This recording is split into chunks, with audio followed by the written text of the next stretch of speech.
नमस्कार दोस्तों, मैं हूं रामेंद्र सिंह चौहान। यूपी में रहना है जनाब तो शराफत से रहिए। जी हां जनाब, यूपी में रहना है तो शराफत से रहिए। यह एक बड़ा संदेश उत्तर प्रदेश सरकार का, उत्तर प्रदेश शासन का बार बार समाज में दिखता है, घूमता है और आबो हवा में यह परिलक्षित होता है। उत्तर प्रदेश सरकार, या यूं कहें कि उत्तर प्रदेश के मुखिया मुख्यमंत्री योगी आदित्यनाथ के तेवर अपराधियों के प्रति, गैंग सरगनाओं के प्रति, गैंग के प्रति, भूमाफियाओं के प्रति एक सख्त नजरिया दिखता है। उनका नजरिया सख्त दिखता है। बात चाहे पूर्वांचल की हो या पश्चिमी उत्तर प्रदेश की, बात चाहे मुख्तार अंसारी की हो, अतीक अहमद की हो या पश्चिमी उत्तर प्रदेश के याकूब कुरैशी की हो या मध्य उत्तर प्रदेश खासतौर से कानपुर के मामलों की हो, उत्तर प्रदेश के मुखिया मुख्यमंत्री योगी आदित्यनाथ का स्पष्ट संदेश, स्पष्ट संकेत दिखता है कि उत्तर प्रदेश में रहना है तो जनाब शराफत से रहिए। यह एक बड़ा संदेश समाज में इस समय परिलक्षित हो रहा है, आबो हवा में दिख रहा है। करीब 6-8 माह पहले से पश्चिमी उत्तर प्रदेश के एक पूर्व मंत्री याकूब कुरैशी और उनके कारोबार पर सरकार की निगाह पड़ी। सरकार ने, यानी योगी सरकार ने उस कारोबार पर दखल दिया कि वह कारोबार अवैध पाया गया। यह मीट का कारोबार था, गोश्त का कारोबार था। पूर्व मंत्री याकूब कुरैशी यानी हाजी याकूब कुरैशी के यहां छापे पड़े और बहुत सारी कानूनी कार्रवाई के बाद देखने में यह आया कि पूर्व मंत्री हाजी याकूब कुरैशी परिवार सहित करीब 6 माह से लापता है, यानी वह सीन में नहीं दिख रहे हैं कहीं भी। जब यह पूरे हालात बने तो उत्तर प्रदेश शासन, खास तौर से पुलिस प्रशासन ने पूर्व मंत्री हाजी याकूब कुरैशी और उनके परिवार पर गैंगस्टर एक्ट लगा दिया।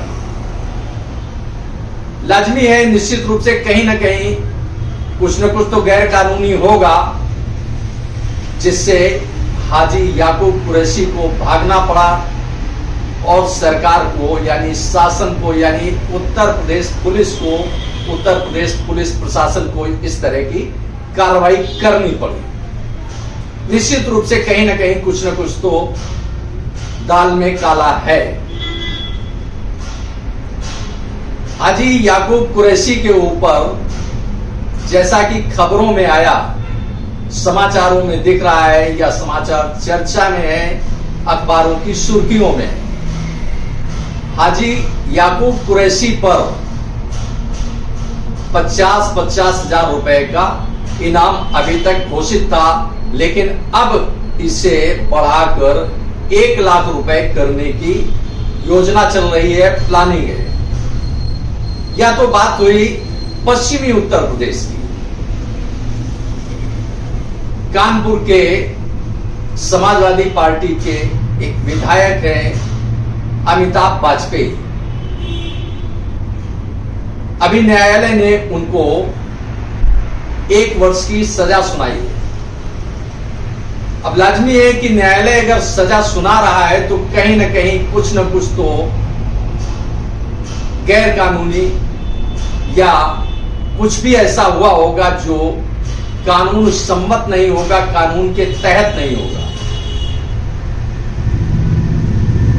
सरकारी अफसरों के कामकाज में बाधा डालना हो या कोई भी कारण हो सकता है, बड़ा कारण हो सकता है जिस पर यह सब चीजें सामने आए कि आखिर क्यों, यह सवाल उठता है कि आखिर क्यों विधायक अमिताभ वाजपेयी के खिलाफ न्यायालय को अपना यह निर्णय सुनाना पड़ा। अब इसी के साथ बात करते हैं कानपुर के एक और प्रकरण की। कानपुर का यह प्रकरण है समाजवादी पार्टी के ही एक अन्य विधायक का। समाजवादी पार्टी के यह विधायक हैं इरफान सोलंकी। इरफान सोलंकी और उनके भाई उनके रिजवान सोलंकी सहित कई लोगों पर आरोप है कि उन्होंने प्लॉट पर कब्जे के लिए, भूमि पर कब्जे के लिए किसी गरीब परिवार का झोपड़ा जला दिया, उसे राख कर दिया। पुलिस ने दबिश दी। करीब 15 थानों की पुलिस ने जाकर उनके आवास पर, उनके ठिकानों पर दबिश दी, लेकिन समाजवादी पार्टी के विधायक इरफान सोलंकी और उनके भाई रिजवान सोलंकी सहित कई लोग फरार हो गए, जो अभी तक सामने नहीं आए, सीन में नहीं आए। इस तरह की खबरें अखबारों की सुर्खियों में है, चर्चा में है कि आखिर कहीं ना कहीं कुछ ना कुछ तो गलत है, जिसकी वजह से विधायक इरफान सोलंकी और उनके भाई रिजवान सोलंकी को शहर छोड़कर या अपना घर परिवार छोड़कर भागना पड़ा। निश्चित रूप से कहीं ना कहीं कुछ ना कुछ तो है जो कानूनी जांच के बाद सामने आएगा। जांच हो रही है, जांच चल रही है, और पुलिस किस तरह से जांच करती है, क्या करती है, क्या एक अलग विषय है। लेकिन फिलहाल तो इतना दिख रहा है कि कहीं ना कहीं कुछ ना कुछ तो दाल में काला है, जिसकी वजह से विधायक और उनके भाई को घर परिवार ठिकाना छोड़कर भागना पड़ा। सवाल यह भी उठ सकता है कि यह चाहे वो हाजी याकूब कुरैशी हो या इरफान सोलंकी हो या मुस्लिम है, अल्पसंख्यक है, लेकिन सरकार का नजरिया तो यह दिख रहा है कि वह कहीं ना कहीं देख रही है कि अपराध न्यूनतम यानी 0 होना चाहिए। अपराध की कहीं कोई घटना नहीं होनी चाहिए, भले ही वह कोई रसूख वाला व्यक्ति क्यों ना हो। इसी तरह से इसके कुछ समय पहले भदोही इलाके में भी इस तरह की दबंगई के मामले सामने आए थे, जिस पर सरकार ने सख्त तेवर अख्तियार किया। तो कुल मिलाकर के हालात जो दिख रहे हैं उत्तर प्रदेश में, भले ही यह बड़े कहे जाने वाले लोग हों या उन पर जो भी आरोप है वह एक अलग बात है, लेकिन कहीं ना कहीं सरकार सख्त रवैया, सख्त तेवर अख्तियार कर रही है ऐसे लोगों के खिलाफ जो कहीं ना कहीं उनकी नजर में कुछ गलत कर रहे हैं और शराफत के रास्ते पर नहीं है। स्पष्ट सा है कि जो संकेत है, संदेश है उत्तर प्रदेश सरकार का, उत्तर प्रदेश के मुख्यमंत्री योगी आदित्यनाथ का, कि अगर यूपी में रहना है तो जनाब शराफत से रहिए। यह एक बड़ी बात है, क्योंकि कहीं भी हो अराजकता तो बर्दाश्त नहीं होनी चाहिए, भले ही वह कोई भी कितना भी बड़ा रसूखदार व्यक्ति क्यों ना हो।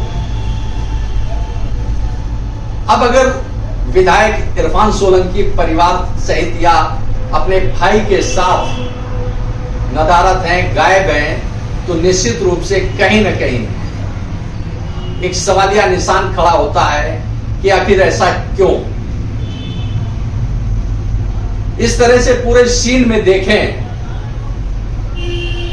तो आखिर जनप्रतिनिधि में ऐसा क्या होता है कि वह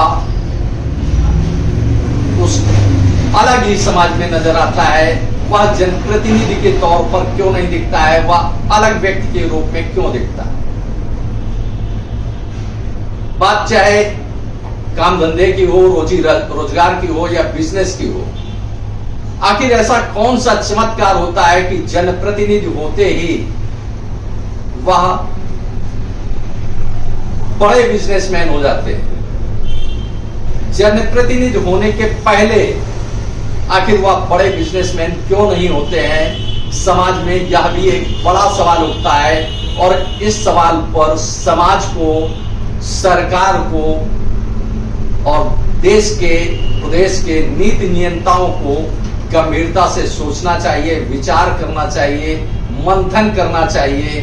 क्योंकि चाहे वह भ्रष्टाचार की बात हो या गुंडई की बात हो या अराजकता फैलाने की बात हो या दबंगई की बात हो, कहीं ना कहीं कुछ न कुछ तो ऐसा होता है जिससे समाज कलुषित होता है, समाज परेशान होता है, समाज व्यथित होता है, उसकी दुख होते हैं उसके।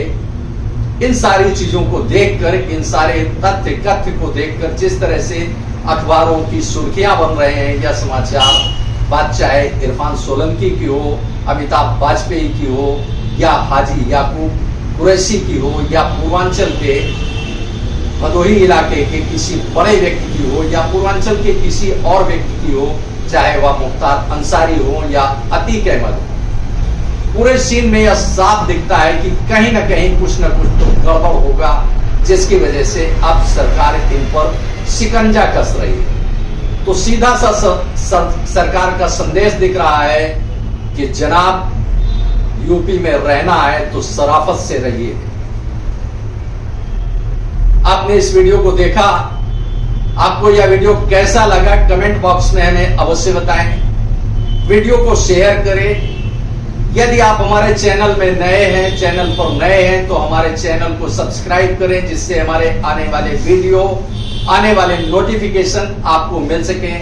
दोस्तों, वीडियो को लाइक करना ना भूलें। आप लाइक करते हैं तो हमारा प्रोत्साहन होता है, हमारा मोटिवेशन होता है। आपने वीडियो को देखा, आपका बहुत बहुत धन्यवाद। Thank you. जय हिंद, जय भारत।